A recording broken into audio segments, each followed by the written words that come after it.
이번 파리 올림픽에서 한국이 세운 역대급 기록의 전문가들도 충격적이라는 평가를 하는데요. 애초에 파리 올림픽은 한국을 따라해야 한다고 얘기했다가 문매를 맞았던 분이 이야기를 보내왔습니다. 한국 얘기 좀 그만하라며 잘리고 싶냐는 얘기까지 들었다고 하는데요. 어떤 사연이 있는지 바로 한번 들어보겠습니다. 안녕하세요. 저는 영국의 한 대학교에서 스포츠 경영을 지도하고 있는 돌로레스라고 합니다. 저는 이번 파리 올림픽의 자문위원을 맡았던 적이 있어요. 맡았던 적이 있었다고 하면 좀 의아하실 텐데 사실 저는 초기 자문위원을 맡아 운영하다가 알 수 없는 이유로 해고되고 말았어요. 처음엔 그 이유를 몰랐는데 이번 올림픽을 옆에서 지켜보니 그 이유를 알겠더라고요. 제가 생각하는 이유를 뒤에서 한번 자세히 설명을 드릴게요. 저는 이번 올림픽을 준비하면서부터 여러 문제점이 우려되었습니다. 특히 많은 분들이 염려하셨던 생각 문제에 대해서 저는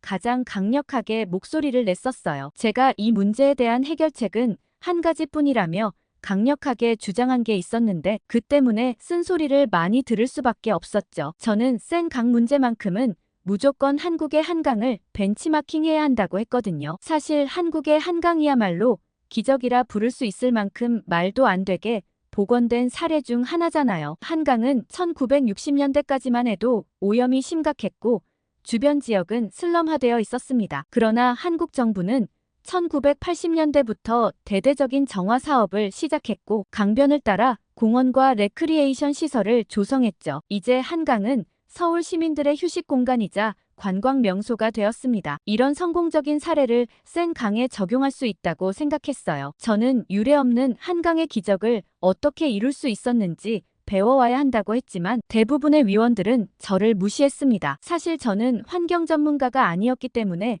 어느 정도 제 목소리를 내는데 한계가 있었어요. 결과적으로는 제 말이 맞았던 것 같지만 그때 당시에는 대부분 유럽 위원들이 한국을 따라해야 한다는 사실에 굉장히 자존심을 상해했던 것 같았습니다. 그 문제 정도는 우리가 충분히 해결할 수 있다는 생각으로 엄청난 돈을 쏟아부을 생각만 했죠. 그치만 저는 그게 돈을 많이 쏟아붓는다고 해결될 문제가 아니라고 생각했었거든요. 예를 들어 한강 복원 과정에서 한국은 단순히 물을 정화하는 것뿐만 아니라 생태계 전체를 고려했습니다. 물고기 길을 만들어 생물 다양성을 높이고 자연 정화 시스템을 도입해 지속 가능한 환경을 만들었죠. 이런 종합적인 접근이 필요하다고 주장했지만 위원들은 이해하지 못했어요. 처음부터 저와 대부분의 위원들의 의견이 굉장히 달랐기 때문에 회의 내내 답답함을 느꼈어요. 그래도 저는 세계인의 축제인 올림픽 자문위원을 맡은 만큼 이 대회를 성공적으로 개최하고 싶다는 생각을 가졌거든요. 그래서 차라리 제가 사전 조사를 더욱 철저히 해서 위원들을 설득해야겠다고 생각했습니다. 그래서 역대 올림픽을 전부 다 조사해봤어요. 각 올림픽에서 가장 성공적인 사례들을 결합해 이번 올림픽에 반영하면 좋지 않을까 생각하게 되었죠. 이 과정에서 저는 올림픽의 역사와 그 영향에 대해 깊이 있게 연구했습니다. 오래된 사례는 아무래도 정확도가 떨어지고 현실 반영이 어렵기 때문에 저는 최근에 열렸던 2018년 평창 올림픽과 2021년 도쿄 올림픽 그리고 2022년 베이징 동계 올림픽을 비교해 보기로 했습니다. 우연하게도 아시아의 세 나라를 비교하게 되어 저 스스로도 굉장히 흥미로웠죠. 그런데 저는 데이터를 살펴보면서 놀라운 점을 발견했습니다. 역시 이 올림픽을 비교하면서도 한국의 성과가 압도적이라는 생각을 했어요. 막연하게 평창이 그때 좋았었지라고 생각하긴 했지만 이렇게 압도적인 성과를 냈었다고는 생각도 못했거든요. 아마 위원들도 이 데이터를 보면 한국의 여러 사례들을 적극 반영하려고 하지 않을까 싶었습니다. 우선 새 올림픽의 경제적 수치만 살펴보면서 저는 좀 못 믿어온 점이 한 가지 있었습니다. 베이징 동계올림픽이 흑자라는 점이었죠. 데이터를 살펴봐도 흑자 전환이 전혀 될 수 없는 구조였고 다른 전문가들도 중국의 데이터를 믿을 수 없다고 생각했습니다. 이 당시 외국인 관중을 제한했기 때문에 티켓 수입도 많지 않았을 거고 정부가 재정 지원까지 했기 때문에 비용이 불투명하다고 생각했습니다. 이에 국제적으로 의문을 제기하고 정확한 근거 자료를 제시하라고 했지만 중국은 묵묵부답이었습니다. 무조건 우린 흑자를 냈고 돈을 많이 벌었다고만 얘기하고 있었죠. 이런 중국의 태도는 올림픽의 기본 정신인 투명성과 공정성을 해치는 것이라고 봅니다. 올림픽은 단순한 스포츠 행사가 아니라 전 세계가 하나 되는 축제이자 국가 간 협력과 이해를 증진시키는 기회인데, 이런 불투명한 태도는 그 취지에 어긋나는 거죠. 사실 이런 데이터를 명확하게 공개하고 잘한 점과 잘못한 점을 드러내야 다음 올림픽을 준비하거나 국제 행사를 준비할 때 서로 발전할 부분이 생길 텐데, 중국의 이런 태도는 상당히 아쉬웠습니다. 중국의 불투명한 재정 상황으로 중국은 제외하고 도쿄 올림픽을 살펴보면 그야말로 대실패더라고요. 20억 달러 이상, 대략 2조 7천억 이상의 적자를 냈다고 볼 수 있었어요. 물론 코로나 상황이라 어느 정도 타격을 입긴 했지만 애초에 재정 관리를 제대로 하지 않은 일본 정부의 무능함이 드러난 부분이었죠. 기존 예산보다 훨씬 더 초과하여 시설을 건설한 점이 아쉬웠습니다. 도쿄 올림픽의 경우 당초 예산 7.3억 달러에서 최종적으로 150억 달러로 20배 이상 증가했습니다. 이는 올림픽 역사상 가장 큰 예산 초과 사례 중 하나죠. 이런 과도한 지출은 결국 일본 납세자들의 부담으로 돌아갔고, 올림픽 이후 시설 활용 문제도 심각한 과제로 남았습니다. 사실 올림픽을 개최하고 나면 그 이후에 이런 시설들을 어떻게 활용할 것이냐도 꽤 중요한 문제가 되기 때문에 미리 계획을 잘 세우는 것이 중요하죠. 또한 스폰서 계약 재협상으로 인해 수입이 급격하게 감소한 것도 한 가지 원인으로 볼 수 있었습니다. 아무래도 세계적인 행사에는 각 기업이 스폰서로부터 후원을 하게 되는데, 일본에서 열리는 올림픽의 광고 효과를 의심하고 후원을 하지 않거나 다른 행사에 비해 후원 규모를 대폭 축소한 기업이 많았어요. 저는 베이징과 도쿄 올림픽을 보면서 파리 올림픽에서는 절대 하지 말아야겠다고 배울 점이 많았죠. 그런데 한국의 평창 올림픽의 데이터를 보면서 저는 깜짝 놀랐습니다. 사실 저는 당연히 평창 올림픽도 적자일 수밖에 없다고 생각했거든요. 동계 올림픽 자체가 흑자를 낼 수 있는 행사가 아니기 때문에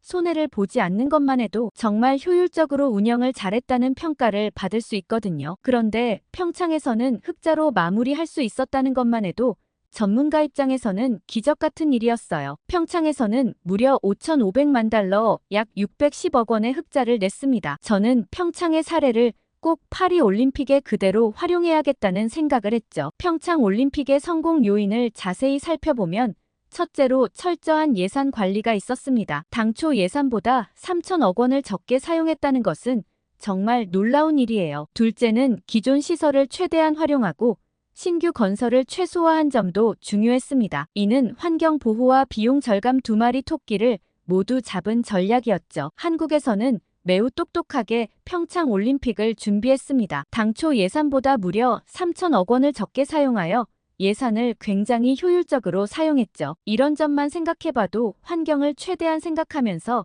예산을 영리하게 사용했다고 볼 수 있었습니다. 그런데 저는 평창의 데이터를 들여다보면서 파리는 절대 안 되겠네 라고 생각했던 게 한 가지 있었습니다. 방법이 뻔하게 나와 있었지만 절대 다른 나라는 엄두도 내지 못할 특급 비결이 한 가지 있었어요. 바로 마케팅이죠. 한국에서는 K-팝을 활용한 K-컬처를 홍보하여 대대적인 글로벌 마케팅을 실시했고, 그게 바로 먹혀 들어갔습니다. 이는 국내외 기업들의 적극적인 스폰을 이끌어냈을 뿐만 아니라 중개권도 높게 판매할 수 있었어요. 저는 파리에서는 절대 이런 마케팅을 실시할 수 없겠다고 생각했지만 한국의 힘을 빌리면 가능하다고 생각했습니다. 한국의 유명 글로벌 아티스트들을 파리 올림픽에 활용하자고 주장했었죠. 사실 이번 성화봉송 주자로 BTS 진을 활용한 것도 제가 제안한 내용 중 하나였습니다. 파리 스스로는 절대 할 수 없지만 그나마 한국의 도움을 받아 흥행을 이끌어낸 거죠. 그나마 제가 제안했던 것 중 받아들여진 몇 개 안 되는 것 중 하나였는데, 저는 예상대로 엄청난 흥행을 이끌어낸 걸 보면서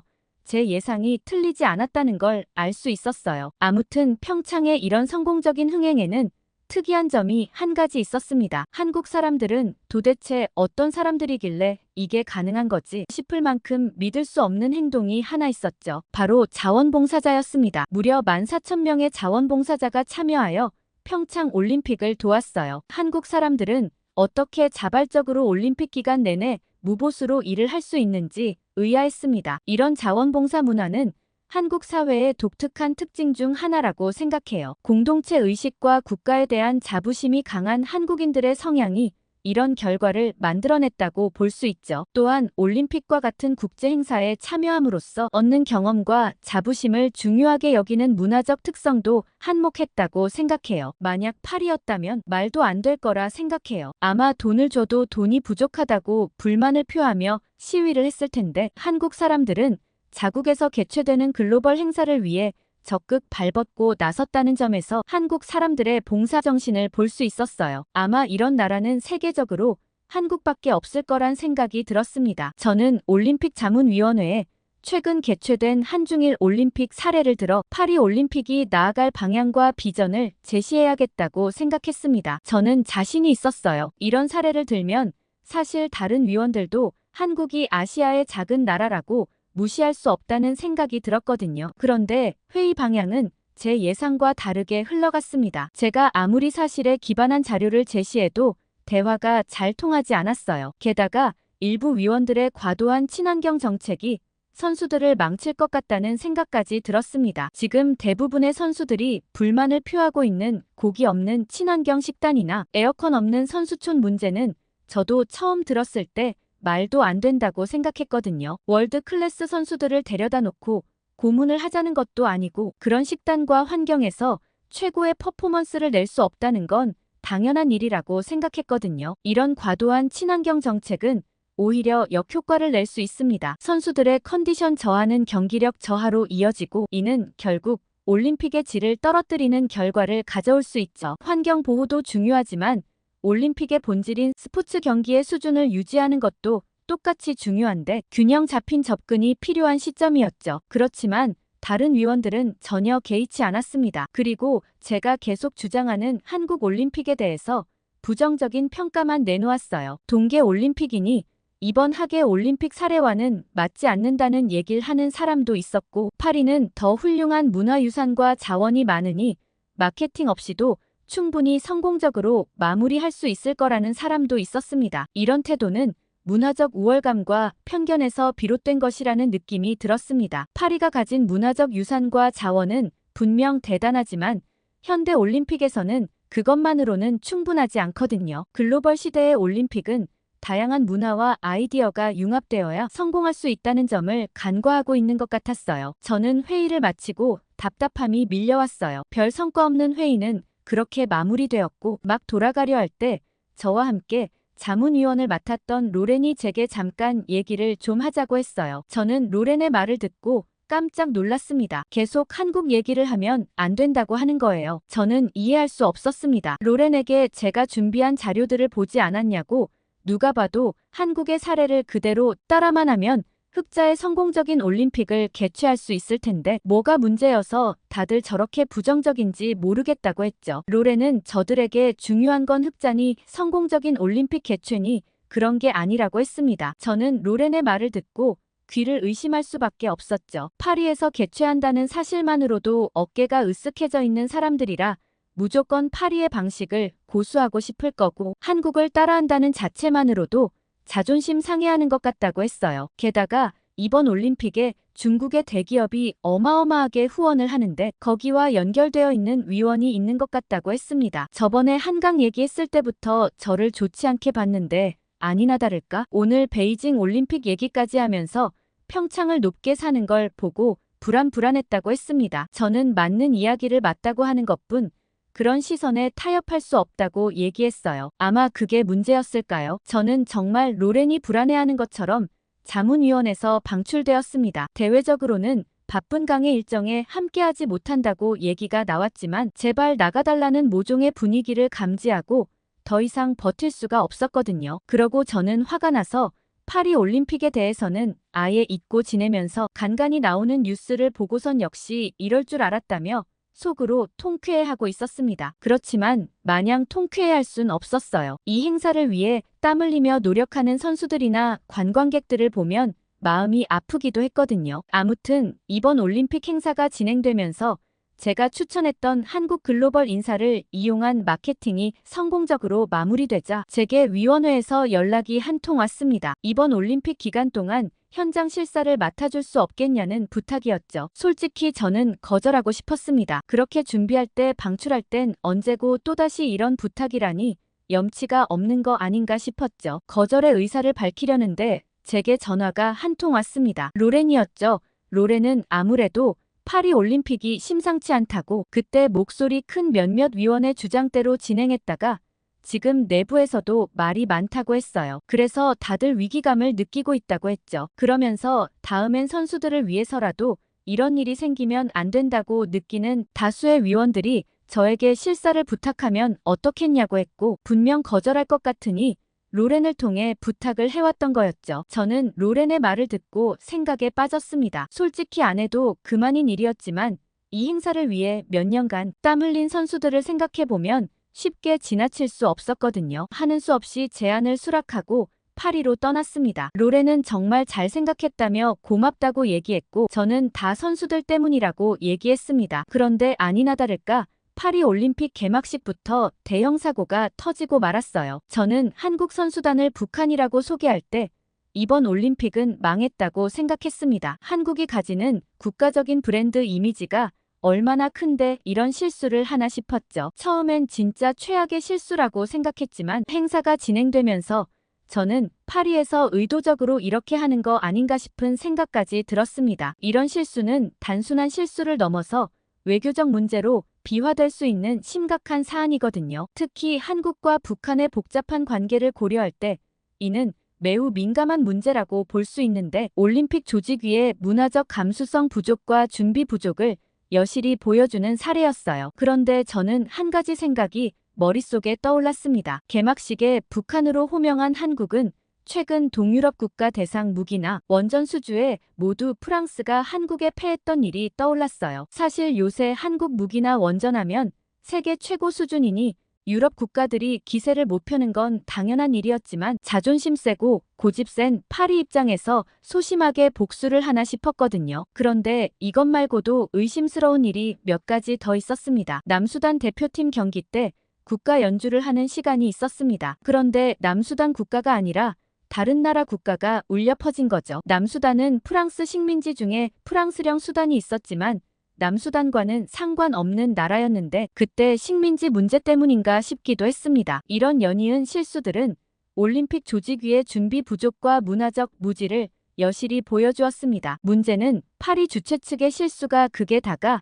아니라는 점이었어요. 아르헨티나 수영팀 국기가 나와야 할 때 중국 국기가 나왔어요. 프랑스는 2022년 월드컵 결승에서 아르헨티나에 졌거든요. 이런 반복되는 실수는 사실 실수라기보다 주최 측의 역량 부족이라고 밖에 안 보이고 이걸 실력이 문제가 아니라고 한다면 졸렬한 행동이라고 볼 수밖에 없었습니다. 저는 한숨만 나오는 프랑스의 올림픽 진행에 이번 올림픽 문제가 한두 가지가 아니라는 생각을 했어요. 그러던 어느 날 대형 사고가 터졌습니다. 선수촌 경비원들이 다급하게 주최 측에 연락이 왔고 거의 동시다발적으로 모든 경비원들로부터 급한 전화가 울려왔어요. 다들 선수들이 선수촌을 이탈해 돌아오지 않고 있다고 어떻게 하면 좋겠냐는 연락이었죠. 저는 다급하게 선수들의 행방을 알아보기 시작했습니다. 부실한 식사와 에어컨 때문에 다들 열받아서 이탈했나 보다 싶었고 호텔로 이동했는지 알아봐야겠다고 생각했죠. 선수들을 안전하게 관리하는 것도 조직위의 역할이니까요. 이탈한 선수들이 한두 명이 아니라 무단으로 대거 이탈했기 때문에 이걸 다 언제 찾으러 다니나 싶었습니다. 그런데 놀랍게도 선수들은 일제히 파리의 어느 장소에 몰려 있었습니다. 바로 한국의 코리아 하우스였죠. 코리아 하우스 말고도 각 나라들이 자국 홍보를 위한 부스를 마련해 두었는데 선수들은 유독 코리아 하우스에 밀집되어 있었습니다. 그런데 그곳은 선수단뿐만 아니라 현지 관광객들도 물밀듯이 밀려들어 이러다 사고가 나면 어쩌나 싶을 정도였습니다. 우선 급히 경찰 인력을 파견하여 최대한 현장에서 사고가 나지 않도록 요청했어요. 많은 인파가 몰렸으니 테러가 우려될 정도였기 때문이죠. 저 역시 급히 코리아 하우스로 이동했습니다. 그런데 과연 그곳은 놀라웠어요. 이동할 때만 해도 테러가 의심될 정도로 붐비는 위험한 장소라고 생각했는데 거긴 또 다른 축제가 열리고 있었거든요. 저는 이 상황에 대해 매우 흥미로웠어요. 한국이 올림픽을 기회로 삼아 자국의 문화와 브랜드를 효과적으로 홍보하고 있었기 때문이죠. 그리고 코리아 하우스가 이렇게 인기를 끌고 있다는 것은 한국의 소프트 파워가 얼마나 강력한지를 볼 수 있는 좋은 예라고 생각했어요. 사람들이 한국 문화를 즐기며 한식을 먹고 서로 한마음으로 한국 경기를 응원하고 있었습니다. 저는 이게 올림픽 아닌가 싶을 정도로 제가 생각하는 이상적인 올림픽의 모습이 현장에 벌어지고 있었어요. 그리고 현장에선 전혀 경찰이 필요하지 않을 정도로 질서정연한 사람들의 모습이 보였습니다. 한국 관광객으로 보이는 사람들은 스스로 질서 유지를 자처하며 줄을 어떻게 서면 좋을지 안내해주기도 하고 도움이 필요한 다른 외국인 관광객이나 선수들을 도와주기도 했어요. 평창에서 그 많은 자원봉사자들이 스스로 국제 행사를 위해 도움을 자처했던 것처럼 한국의 관광객들은 놀러 왔음에도 불구하고 현장에서 도움이 필요한 상황에 발벗고 나서 도움을 주고 있었던 거죠. 이는 한국인들의 시민의식과 공동체 정신을 잘 보여주는 예라고 할 수 있습니다. 멀리서 지켜봤을 때 사실 선수들을 못 알아보는 사람들이 많았기 때문에 선수들도 아무런 거리낌 없이 즐기고 있는 모습을 볼 수 있었습니다. 저는 평소 친분이 있던 영국의 국가대표 선수 엘리아에게 선수촌 선수들이 거의 동시다발적으로 여기 온 것 같은데 도대체 무슨 일이 있었던 거냐고 물었습니다. 그러자 엘리아는 활짝 웃으며 선수들 사이에서도 네트워크가 있다고 얘기했어요. 교수님은 모르실 거라며 제게 한 화면을 보여줬습니다. 먼저 코리아 하우스를 와봤던 선수들이 이번 올림픽 기간에 여길 꼭 와봐야 한다며 인증사진을 하나 둘 올렸고 그걸 보고 유행처럼 번져갔다고 했어요. 다들 어떤 한식을 먹었는지 자랑하기도 하고 한국 사람들은 응원도 정말 재밌게 한다며 응원 문화를 보여주기도 했어요. 그러면서 이런 응원을 받으면 정말 좋을 것 같다고 얘기했죠. 그러면서 그 선수는 곧 한국 경기가 있어서 응원을 하게 될 텐데 사실 그 시간 맞춰서 다들 모인 거라고 했어요. 아무래도 직접 경기를 뛰는 선수들인 만큼 팬들의 응원 문화에도 관심이 많은데 한국 응원 문화는 굉장히 독특하다고 말이죠. 엘리아는 저와 함께 보길 제안했고 저도 엘리아와 함께 응원을 구경해보기로 했어요. 그 전에 엘리아는 제가 주문해놓은 음식이 이제 나온다며 음식을 받으러 갔고 저는 엘리아의 음식을 보고 깜짝 놀랐어요. 엘리아는 이게 떡볶이랑 핫도그라는 것이라고 했어요. 저는 핫도그라면 미국식 핫도그를 생각했는데 한국 핫도그는 모양이 좀 달랐죠. 보통 폭신한 빵에 길다란 소시지가 끼워져 있었는데 한국 핫도그는 빵밖에 없는 것 같았고 나무젓가락에 꽂혀 있었죠. 저는 핫도그를 한 입 먹어보고는 두 눈이 휘둥그레졌습니다. 겉면에 묻어있는 설탕 코팅과 바삭한 빵의 조화가 일품이었거든요. 이런 식감의 핫도그는 또 정말 새롭다며 한국식 핫도그가 훨씬 맛있다고 얘기했습니다. 그리고 놀라운 점은 하나 더 있었어요. 빵 안에는 소시지가 아니라 치즈가 들어있더라고요. 이걸 어떻게 생각했지 하고 놀랐습니다. 엘리아는 이 핫도그랑 떡볶이가 진짜 인기 메뉴라며 품절될까 노심초사했다고 했어요. 저는 품절이 되기도 하냐고 물었고 잘못하면 품절돼서 못 먹고 허탕치는 선수들도 많은데 오늘은 운이 좋은 거라고 했죠. 저희는 그렇게 각각 음식을 들고 큰 스크린 앞에 앉아 한국 선수의 경기를 기다렸습니다. 한국 사람들은 응원도 정말 열정적으로 하더라고요. 오히려 응원이라기보단 하나의 또 다른 경기 같았습니다. 박자에 맞춰 구호를 외치기도 하고 춤을 추기도 하고 응원 그 자체도 너무 재밌었어요. 그런데 한국 선수가 위기 상황이 되자 분위기는 순식간에 달라졌습니다. 그런데 얼마 지나지 않아 모두 다 같이 같은 소리로 무언가를 외쳤어요. 엘리아는 어리둥절해했고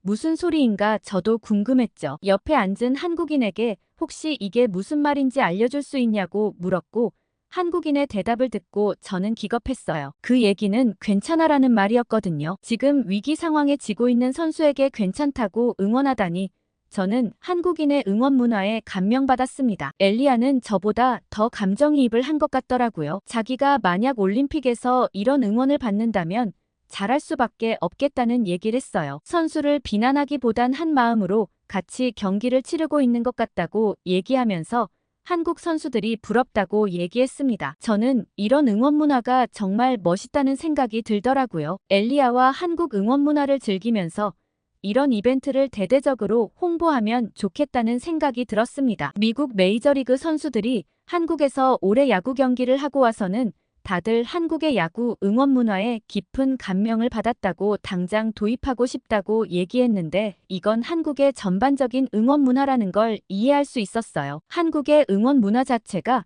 스포츠 문화의 새로운 트렌드를 만들어내겠다는 생각이 들었어요. 응원하는 사람들의 열정과 조직력 그리고 창의성이 빛을 발했거든요. 한국 팬들의 응원은 그 자체로 하나의 공연이 되어 경기를 더욱 흥미롭게 만든다는 생각이 들었고 이런 문화는 선수와 관람객 둘 다에게 뜻깊은 이벤트라는 생각이 들었거든요. 한참 엘리아와 응원하며 코리아 하우스의 분위기를 즐기고 있는데 제게 갑자기 호출이 왔습니다. 코리아 하우스 말고도 다른 장소에서도 선수들이 일부 발견되었는데 거기도 한번 가봐야 하지 않겠냐는 연락이었어요. 저는 이곳의 분위기가 너무 좋아 떠나고 싶지 않았지만 일이 우선이라 생각하고 아쉬운 마음을 뒤로 하고 발걸음을 옮겼습니다. 저는 그 장소를 보고 의아했어요. 거긴 그냥 기업의 홍보 부스였거든요. 도대체 여기에 선수들이 왜 몰려드나 싶었죠. 그런데 그곳은 보통의 흔한 홍보 부스가 아니라 한국의 삼성 스마트폰과 관련된 부스였고 선수들에게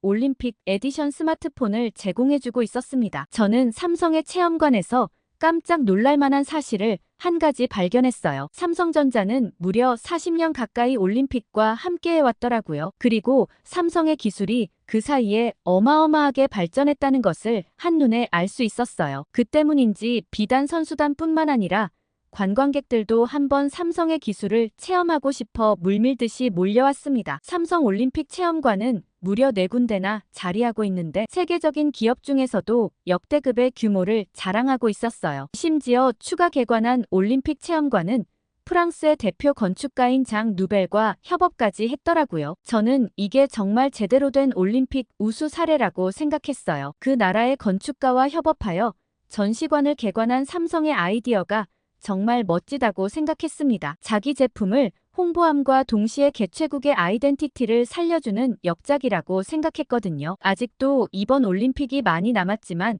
저는 파리가 이번 올림픽의 준비성에 대해 실패를 인정하고 한국의 대응에 대해 배워야 한다고 생각했습니다. 한국이 보여준 준비성과 유연성 그리고 문화 홍보 전략은 다른 나라 선수들뿐만 아니라 전 세계 관람객들에게 많은 영감을 주었죠. 다음 열릴 올림픽은 환경 보호와 선수들의 편애 사이에 균형을 찾고 문화 다양성을 존중하는 동시에 한국처럼 위기 속에 기회를 찾는 전략이 필요하다고 생각했어요. 앞으로 저는 이번 올림픽의 교훈을 바탕으로 더 나은 국제 스포츠 행사를 위한 제안을 만들어 볼 계획이에요. 특히 한국의 사례를 더 자세히 연구하여 그들의 성공 요인을 분석하고 이를 다른 나라들에게도 적용할 수 있는 방안을 찾아보려고 합니다. 이를 위해 이번 올림픽이 마무리되면 한국에 직접 방문해서 한국의 저력이 갖는 원천을 한번 찾아볼 생각입니다. 오늘 돌로레스 씨의 사연 어떻게 들으셨나요? 평창 올림픽의 위대한 사례를 파리에서도 활용했다면